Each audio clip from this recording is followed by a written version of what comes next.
한 주간 잘 지내셨나요?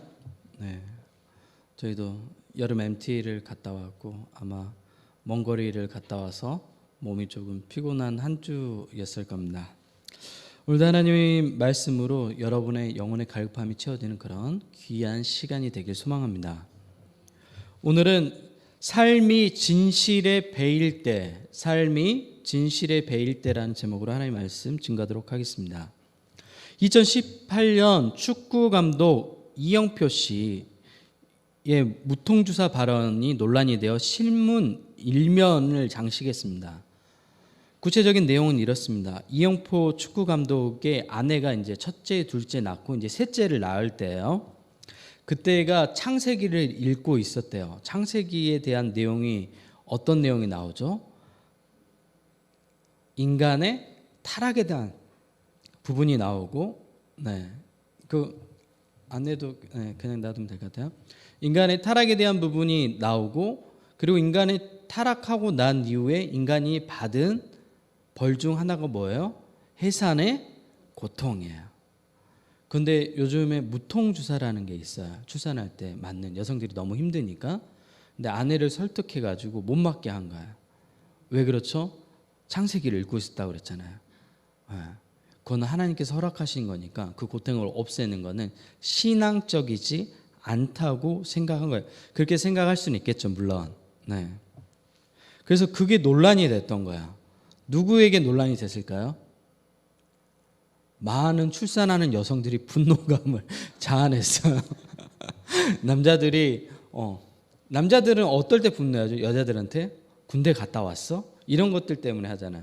여성들은 남자들한테 뭔가 잘 이해해주지 못할 때가 언제냐면 출산할 때, 임신했을 때, 여자들 임신했을 때 먹고 싶은 게 많거든요.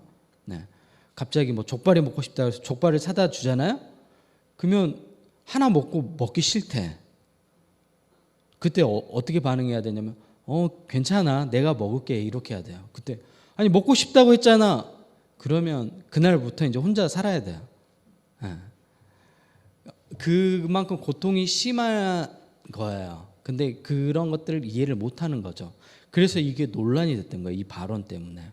그래서 굉장히 막 이슈가 됐던 내용입니다. 여러분은 어떻게 생각하세요? 맞다고 생각하세요? 이런 생각이? 네. 우리는 종종 이런 방식으로 성서를 이해하고 해석할 때가 있습니다.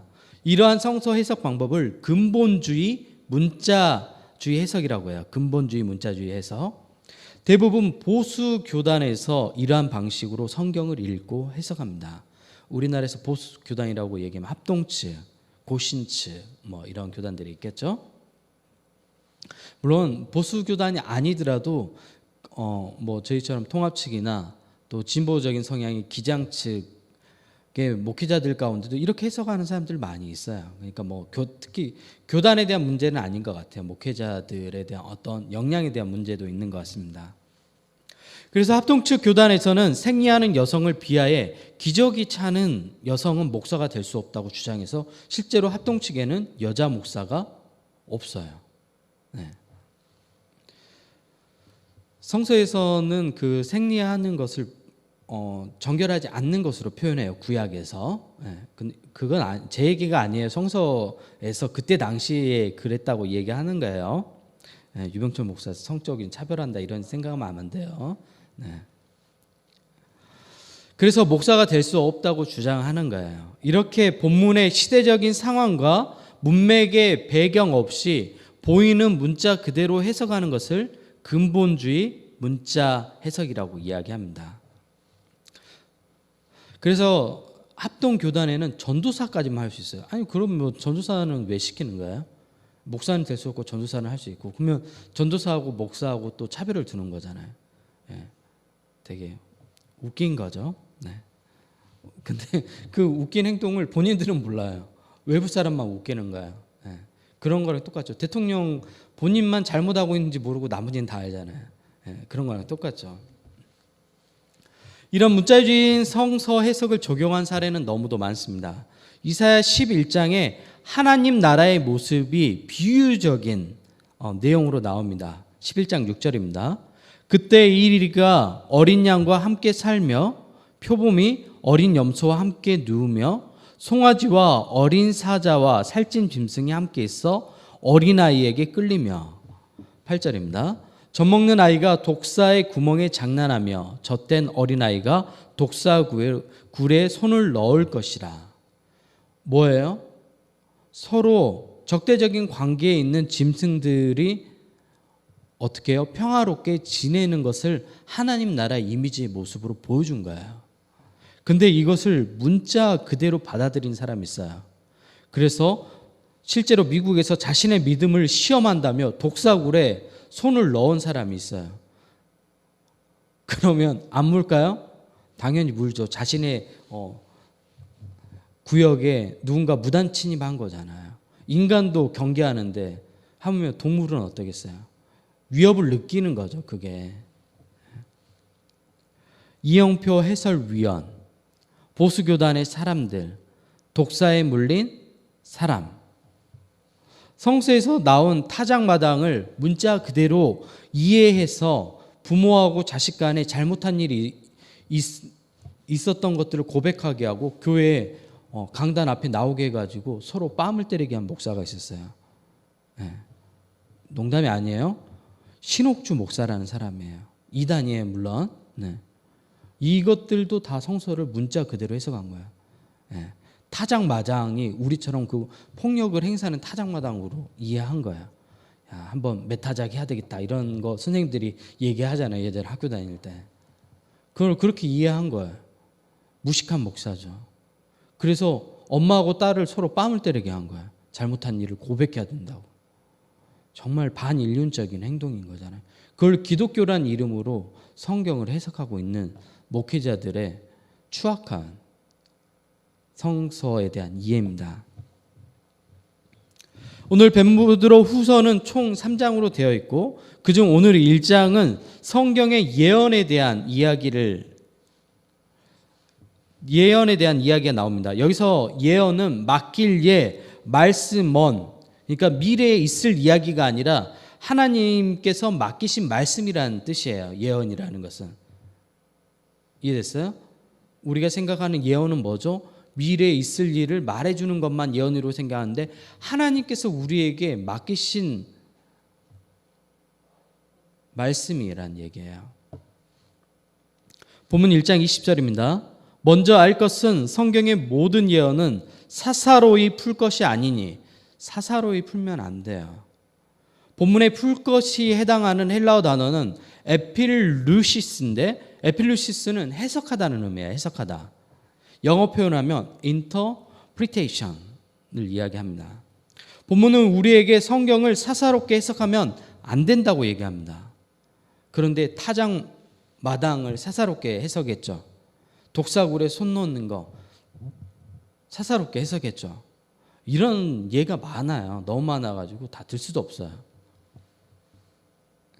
그 이유가 21절에 나오죠. 예언은 언제든지 사람의 뜻으로 낸 것이 아니래요.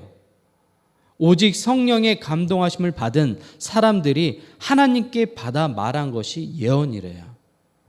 사람의 뜻이 아니라고요. 그러면 사사로이 풀면 안 되겠죠. 하나님 뜻이니까. 그래서 설교를 들을 때, 말씀을 증거할 때, 그리고 성경을 해석할 때 필요한 3가지가 있습니다. 첫째로 바른 마음이에요. 바른 마음. 둘째, 이성. 생각하는 힘, 이성. 셋째, 성령의 조명. 조명이 비추잖아요. 성령께서 가이드를 해주셔야 돼요. 이 3가지가 있을 때 성경을 바르게 해석할 수 있습니다. 예를 들어보면 공부는 잘하는데 나쁜 사람이 되는 경우가 있죠. 여러분 주위에도 많잖아요. 공부 잘했는데 되게 나쁜 사람 되는 애도 있잖아요. 정말 인성이 안 좋은데 법대를 가. 걱정되죠. 앞으로 그 사람이 판결하는.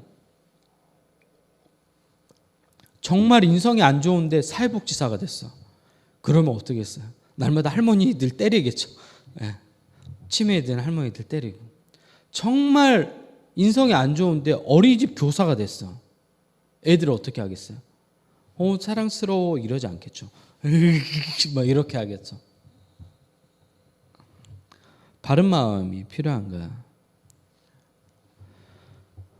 두 번째, 너무 착한 사람인데 이단에 빠진 경우들 봤죠. 정말 착한 사람이에요. 법 없이도 살 사람이고 너무도 이타적이고 자신의 것을 내어주는 그런 사람인데 이단에 빠진 사람도 있죠. 걔가 이단에 빠졌어. 그런 사람도 있잖아요. 너무 좋은 사람인데 가족들 중에서도 너무 착한 사람인데 그런 경우는 뭐가 없는 경우예요? 이성이에요. 생각하는 힘. 대부분 덮어놓고 믿어. 이렇게 생각하는 사람들이 이단에 빠져요.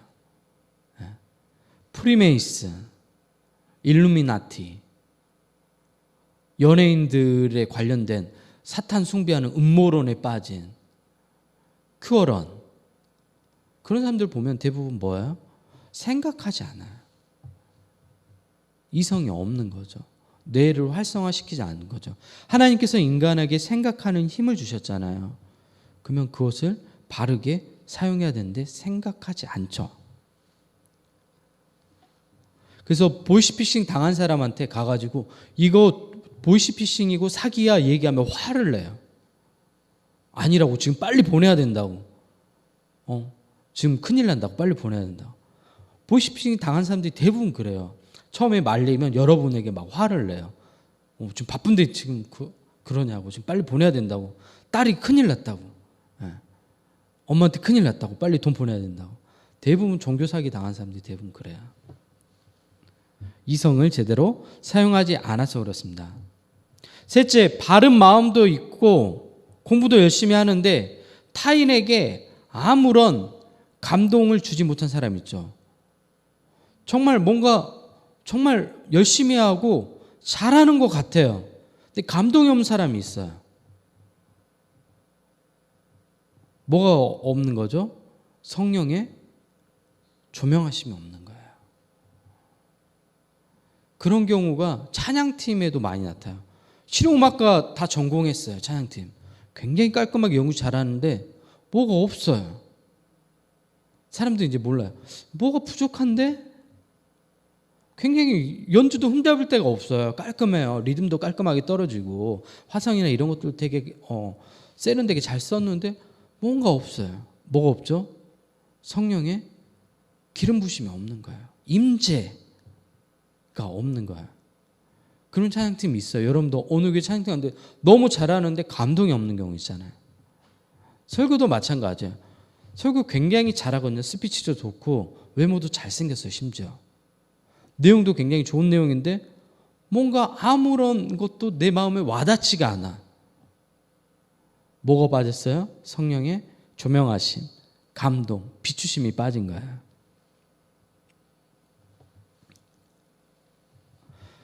그래서 한 교회 상태를 가장 잘 파악할 수 있는 방법이 있죠. 뭐죠? 예배에 참석해 보면 돼요. 그래서 설교하기 전에 찬양부터 시작하잖아요. 앉아서 찬양 듣고 설교 듣고 기도 듣고 그렇게 끝나고 난 이후에 예배에 감격이 없어. 그러면 대부분 어떤 문제예요? 성령의 임재가 없는 예배인 거예요. 그래서 오늘 우리가 성령의 임재하심을 구하는 기도하는 이유죠. 바른 마음, 이성, 성령의 조명이 바르게 균형을 이루면 설교는 파워 있는 하나님의 말씀이 됩니다. 히브리서 저자의 고백처럼 하나님의 말씀은 살아있고 활력이 있어 좌우의 날선 어떤 검보다 예리하여 혼, 영, 관절, 골수를 찔러 쪼개는 영적인 말씀이 됩니다. 하나님 말씀이 우리의 어두운 것들을 다 쪼개낸대요. 하나님 말씀이 우리의 영혼을 어떻게 한다고요? 흔든다고요. 네. 세상으로 향해 가는 우리의 영혼을 흔들어 깨운대요. 이러한 말씀을 들을 때 우리의 삶이 배이는 거예요. 하나님의 말씀의 진실이 들려올 때 우리의 삶의 현실이 배이는 거예요. 배이면 어떠죠? 아프죠? 아프면 어떻게 돼요? 보기 시작해요. 뭘 보기 시작해요? 다른 걸 보기 시작해요. 무뎌졌던 내가 보기 시작한 거예요. 다른 것을. 그것을 우리는 뭐라고 그러냐면 성화라고 얘기해요. 내 욕망대로 가다가 삶이 배이면 그때부터 누굴 봐요? 하나님을 바라보게 돼요. 그리고 하나님의 말씀이 내 안에 비춰주면 그 빛을 따라 한 걸음 한 걸음 한 걸음 한 걸음 걸어가게 돼요. 그게 뭐냐면 성화예요. 성화를 조금 쉬운 말로 하면 예수님을 닮아가는 거예요. 왜? 예수님 빛이잖아요. 그 빛을 따라가면 예수님을 닮아갈 수밖에 없게 되는 거죠. 오늘 설교 제목처럼 삶이 진실에 배일 때 우리는 이전과 다른 존재가 되어가기 시작합니다. 무엇을 통해서요? 바로 성령의 비추심, 조명을 통해서 가능합니다. 이영표 감독 문자주의적인 성경 해석의 오류는 무엇이죠? 죽음은 하나님이 허락하신 것이죠. 살기 위해서 수술하는 것이 비신앙적인가요? 그러면 하나님께서 죽음을 허락하셨잖아요. 모든 인간이 죽잖아요. 그런데 살기 위해서 수술하는 거. 무통주사 맞으면 안 된다는 논리하고 똑같잖아요. 수술하면 안 되는 거죠. 그렇게 따지면. 이런 것들이 근본주의 성경 문자주의 해석의 오류예요. 보수교단에서 여성 안수 문제에 관한 부분도 마찬가지죠.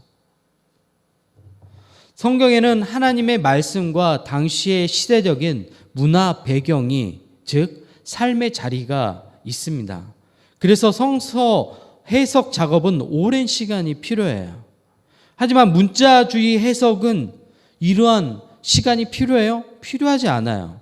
성경을 읽는 자의 욕구, 욕망과 문자적인 해석이 말하면 하나님의 말씀의 해석은 사라지고 인간의 욕망만 남게 돼요. 시간도 필요 없어요. 나의 욕망하고 성경의 문자가 만나면 괴물적인 성경 해석이 되는 거죠. 이단들이 이렇게 성경을 해석하는 거예요. 그동안 한국교회 강단이 얼마나 세속화되고 오염되었는지 모릅니다. 강단에서 복음이 실종된 지 오래됐어요. 복음이 실종돼 버렸대요. 여러분, 복음은 뭐예요? 예수님이 나의 구주라는 고백이잖아요. 선포잖아요. 그게 사라지고 사람만 있어요. 제가 간증을 정말 싫어해요. 연예인 간증 1순위예요. 2순위 교회 목회자들 간증. 3순위 교회에서 소위 성공했다는 사람들, 기업가들의 간증. 하나님이 없어요. 간증할 때. 대부분 누가 있어요? 나만 있어요. 나만.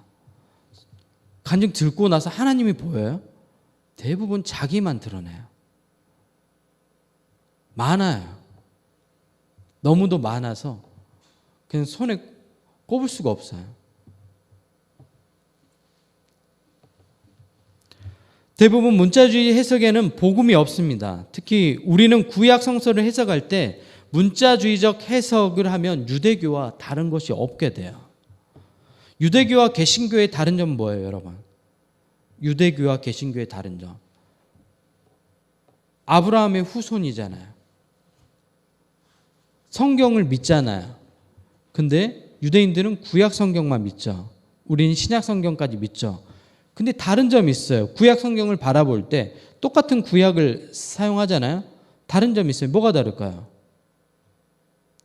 다른 게 단 하나가 있어요.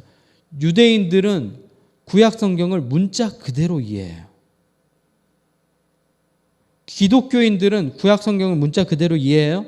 아니죠. 무엇을 통해서 바라봐요? 예수님이라는 프리즘을 통해서 바라봐요. 그래서 구약 성경을 볼 때 구약에서 예언한 그분이 바로 예수님이다. 이렇게 성서 해석이 달라지는 거예요. 유대교하고 다른 점이에요.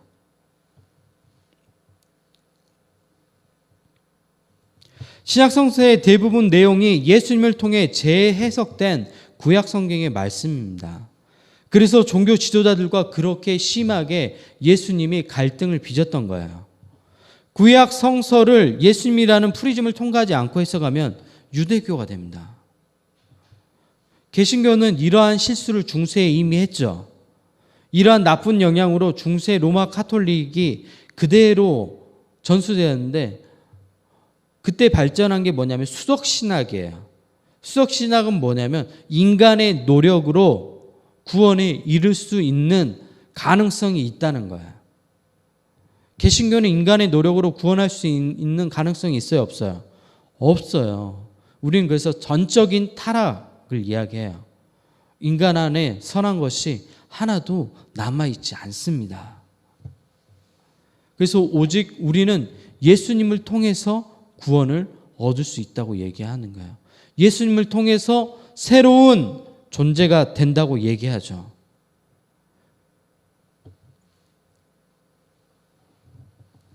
여러분, 사람은 프로그램으로 변화되지 않습니다. 그러면 언제 변할까요? 언제 변할까요? 앞에서 말씀드렸죠. 성령님이 우리를 이끌어 가실 때 우리가 변합니다. 그래서 우리가 매일 성령님께 구해야 돼요. 이것을 장로교 창시자 칼빈은 성화라고 이야기했습니다. 그리고 복음을 통해 구원을 얻은 성도는 반드시 이 성화의 과정, 매일 주님을 닮아가는 모습이 있습니다. 때로는 더디죠, 그게. 하지만 매일매일 조금씩 달라집니다. 우리의 모든 삶은 성령님과 연결되어 있습니다. 교회 안에 많은 프로그램의 폐해와 공허함을 경험한 사람이 500년 전에도 있었는데 이 사람이 카톨릭에서 만든 고급 리더 프로그램에 참여했어요. 이 과정에서 변화는커녕 마음의 답답함만 더해져 갔어요. 이후 이 사람은 성령의 비추심을 통해 말씀을 깨닫게 됩니다. 그리고 그 말씀이 로마서 1장 17절입니다. 복음에는 하나님의 의가 나타나서 믿음으로 믿음에 이르게 하나니 기록된 바 오직 의인은 믿음으로 말미암아 살리라. 이 말씀을 읽고 이 말씀을 읽을 때 성령님께서 깨달음을 주셨어요. 마음에 조명하심을 주셨어요. 마음을 비춰주셨어요. 그리고 이 말씀을 통해서 복음의 진리를 깨닫게 되었어요. 이 사람이 바로 루터라는 사람이에요. 종교개혁을 했다. 그래서 복음은 진짜 복음은 이거다라고 선포한 거예요.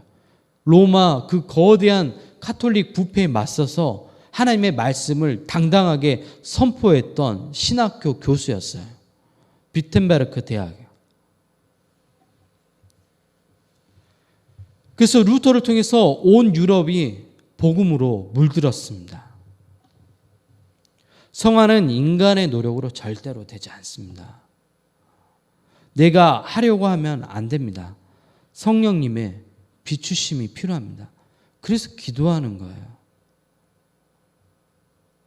주님, 오늘도 제 안에 이런 연약함이 있습니다. 제 마음을 새롭게 하여 주시옵소서. 근데 대부분 사람들은 안 하죠. 자기 생각만 해요. 생각만. 생각으로 절대 변하지 않습니다, 여러분. 생각만 하는 거예요. 생각이 기도라고 생각하는 사람 있죠? 그 기도 아니에요, 여러분. 네. 여러분 저에게 이렇게 말한다고 생각해 보세요. 목사님 제 마음 아시죠? 저한테 아무 얘기도 하지 않아요. 와서.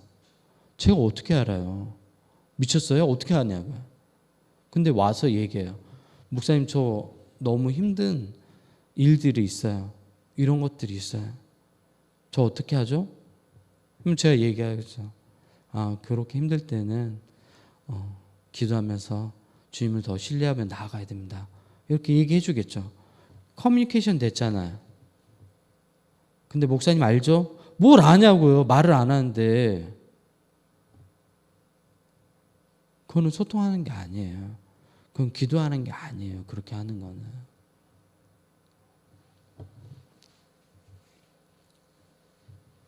설교를 들을 때도 분별하는 지혜가 필요합니다.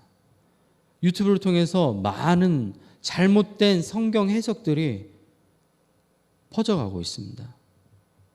최근에 친한 전사님하고 통화하면서 누구 유튜버가 있는데 기독교 목회자들이에요. 설교를 하는데 너무 심각하다고 제가 가서 들어봤어요. 제가 또 그런 데 관심 많잖아요. 정말 형편없이 설교하고 있어요. 성경 해석을 자기 욕망이 가는 대로 다 해석해요. 무서웠어요, 순간. 사람들은 이게 하나님 말씀으로 받아들인 사람들이 있을 거 아니에요. 두려웠어요, 그리고. 문제다.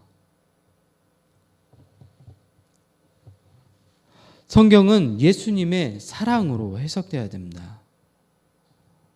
사랑 없는 성서 해석은 저주의 책에 불과해요. 요한일서 3장 14절입니다. 사랑하지 않는 자는 사망에 머물러 있느니라. 요한복음 21장 16절입니다. 내 양을 치라. 주님의 양을 돌보라는 것입니다. 삶이 진실에 배일 때 여러분 두려워하지 마십시오. 하나님의 말씀이 내 삶을 흔들 때 왜 이렇게 두려워해요? 말씀이 내 삶을 바꾸어가는 과정이잖아요. 기뻐해야죠. 저는 말씀 앞에서 깨질 때 너무 기뻐요. 왜? 나의 아집과 나의 교만이 하나님의 말씀 앞에서 온전히 무너져 내리고 내가 새로운 존재로 새롭게 되는 과정이잖아요. 그게 왜 두려움이에요? 자기가 가지고 있는 그 이상한 알량한 모습들을 꽁꽁 싸매고 절대로 바꾸지 않으려고 붙들고 있고 삶이 배이면 막 아파서 벌벌 떨고 왜 그렇게 하냐고요. 말씀 앞에서 온전히 다 내어드리세요. 하나님, 저 완전히 부서져야 돼요. 완전히 새로워져야 돼요. 지금 이 모습 가지고는 하나님의 온전한 뜻을 이루어가는 삶을 살 수 없는 연약한 존재예요. 아시잖아요. 내 안에 선한 것들이 하나도 없는데 그것을 제가 붙들고 가려고 하잖아요. 하나님, 저를 더 말씀으로 흔들어 주세요. 그렇게 나아가야 되잖아요. 두려워하지 말고 주님께 맡기십시오, 여러분. 하나님이 우리를 만드신 분이시잖아요. 그분이 우리를 가장 선한 길로 인도하실 거잖아요. 뭐가 그렇게 두렵습니까? 내어드리십시오. 말씀이 여러분 삶 가운데 부딪혀 올 때, 말씀의 진실 앞에 베일 때 그냥 온전히 항복하십시오. 그럴 때 우리 삶이 변하는 거예요. 내가 왜 안 변하죠?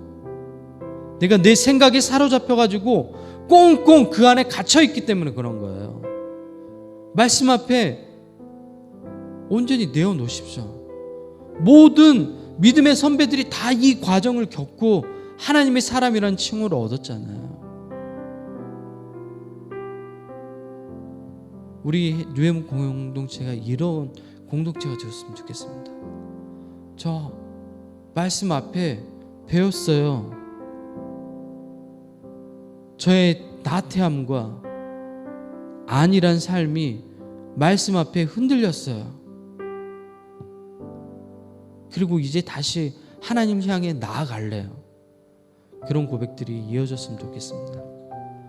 존말할 때 두려워하지 말고 하나님 앞에 항복하십시오. 네. 하나님이 여러분을 가장 선한 길로 푸른 초장으로 인도하시는 거예요. 지금의 삶 만족하세요? 지금의 삶 만족하시냐고요? 지금의 삶 진짜 행복하시냐고요? 노원에 가면 로또 당첨 많이 된 곳이 있어요. 아침에 그곳을 지나다 보면 길게 줄을 서 있는데 그 사람들 모습이 행복해 보이는 줄 아세요? 아니에요. 행복하지 않아요. 심지어 로또에 당첨되면 행복할 것 같죠? 행복하지 않아요. 여러분이 이루고자 한 그 욕망하는 일을 이루잖아요. 행복할 것 같죠? 아파트 사면 행복할 것 같죠? 행복하지 않아요. 그 학교에 들어가면 정말 행복할 것 같죠? 잠깐 행복해요. 또 행복하지 않아요. 주인공 되면 또 행복할 것 같죠? 행복하지 않아요. 가수들 돼서 인기 얻으면 행복할 것 같죠? 행복하지 않아요. 뭐라고 얘기한 줄 알아요? 이 일상이 너무 지겹대요. 사람들 앞에서 노래하고 매일매일 바쁘게 다람쥐 쳇바퀴 돌듯이 도는 거예요. 무명일 때는 그게 너무도 부러웠잖아요. 그 많은 사람 앞에서 노래 부르고 싶었었잖아요. 지루하대요. 지겹대요. 그리고 하는 게 뭐예요? 마약, 약물, 의존해서 그 순간들 극적인 쾌감을 통하면서 그것을 극복하면 자기의 그 공허함들이 사라질 거라고 생각하는 거예요. 그 지루함들이 사라질 거라고 생각해요. 근데 그렇지 않아요, 여러분. 인간은 욕망하는 것을, 어떤 것을 욕망해도 절대로 행복해지지 않습니다. 우리가 온전히 하나님 안에 있을 때 진짜 행복해지는 거예요, 여러분. 그것을 몸으로 배우느냐, 말씀을 통해 내가 지혜로 배우느냐, 그 차이인 거예요. 대통령을 뽑고 난 이후에 이러한 세상이 올 거라고 몸으로 배우지 말고 생각해보면 알잖아요. 여러분 인생도 마찬가지예요. 하나님의 말씀을 통해 배우십시오. 그게 가장 빠른 길입니다. 몸으로 배우면 마음만 고달파요. 빨리 항복하고 존말할 때 하나님 앞에 나아가십시오. 좋은 말로 할 때. 같이 기도할까요?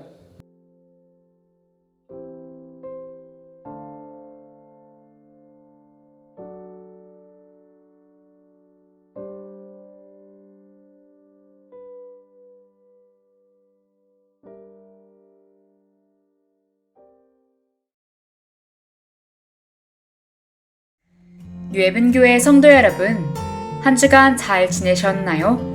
7월 24일 오순절 후 7번째 교회 소식입니다. 첫 번째 소식입니다. 뉘에븐교회 여름 MT가 은혜 가운데 진행되었습니다. 여름 MT를 위해서 헌신해 주신 모든 분께 감사드립니다. 두 번째 소식입니다. 코로나 확진자 재확산으로 인해 8월부터 주일 예배를 제외한 모든 모임과 예배는 온라인으로 전환합니다.